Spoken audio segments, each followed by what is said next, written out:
Go ahead, Steve. The readout of the visit to the border said that they discussed capacity needs for unaccompanied children. Will they be making recommendations to the president? Is there a need for more capacity? Well, we know just purely by the numbers, Steve, that there is going to be a need, right? Because we have a large number of kids, unaccompanied children who are coming across the border. We've made a policy decision as an administration that the humane and moral approach is to keep these kids safe and get them into facilities that are safe. There are some limitations, which I know many of you are familiar with because of COVID restrictions and protocols that reduce the capacity at a number of these sites. CDC also put out some guidelines. Many of you may have seen, I believe it was on Thursday or Friday, that will allow for increased capacity at some of these sites.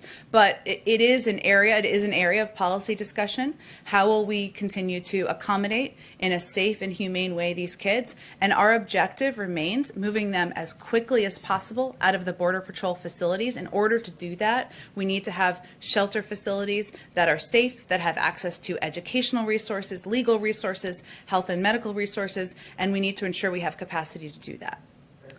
Separately, the U.S. has identified 3 online publications directed by Russia's intelligence services aimed at undermining the Pfizer and Moderna vaccines. Yeah. Are you aware of it? What can you do about this to counteract? Well, first, we can reiterate that we will fight with every tool we have disinformation. We are certainly not new to, or we're certainly familiar with, I should say, the approach and tactics of Russian disinformation efforts. And we will reiterate that at every opportunity, these vaccines are safe. They've been approved by the FDA. We will have, of course, health and medical experts conveying that at every turn. And we will look for ways to combat disinformation. But we are aware of it, we are monitoring it, and we are taking steps to address. Go ahead. You mentioned the historical bipartisan nature of infrastructure. Has the administration made a determination about its next legislative priority, whether it will be a targeted, focused infrastructure bill that could potentially pick up Republican support, or whether it's going to be a bigger, build back better, more sweeping, potentially more expensive effort? Not yet, Jeff. It's a great question. I mean, our focus, I know we say this publicly, but it is also our focus internally, is down the American Rescue Plan and getting it across the finish line, and we take nothing for granted. There are the president's priorities are not a secret. He talked about them. You touched on a number of them. It was a part of his Build Back Better agenda during the campaign.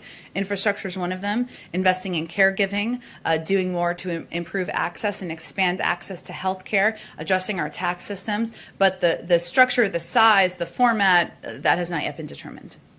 On ARP, should we expect a signing ceremony tomorrow or sometime after the House passes it? I expect once we believe it's on the path to the president, of course, signing it, and I certainly would expect we'd take a moment to do that once it's done. And what's the administration's plan to make sure that low-income people who didn't file a tax return because they don't make enough income, make sure that they get the money? Because I think in the last go-around, in the previous administration, there were some 8 million people who were eligible but didn't get for the money. tax benefits. Well, for the $1,400 payments. For the $1,400 payments.